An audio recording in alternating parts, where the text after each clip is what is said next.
Ek is hier so in Lichtenburg by Paddle at 83 en ek is redelik gespanne daaroor. Weet nie wat om te verwag nie. Ek het al tevore vriendskaplike games gespeel, maar hier is my eerste game. Een van die goeders wat ek die meeste van paddle hou, is dat dit 'n spansport is en dat 'n mens aktief kan wees.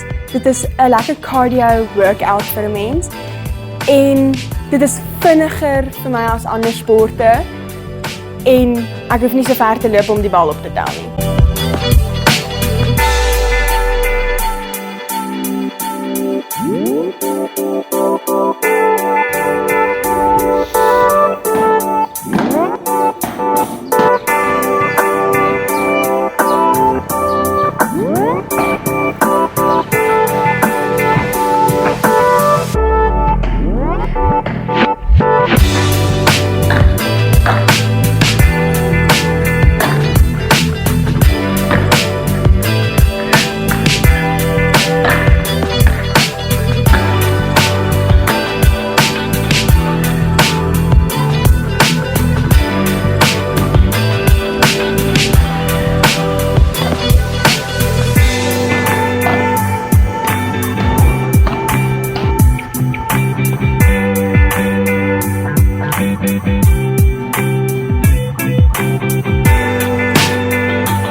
Omdraai en dan wil ons hom nie altyd terugspeel.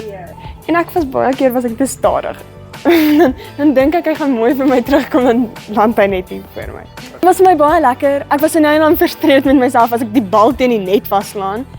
En ons het die hele tyd gewonder oor die telling. So dit was snaaks in 'n manier, maar ook frustrerend. En ek het dit geniet en ek het baie geleer. En paddle is 'n baie lekker sport.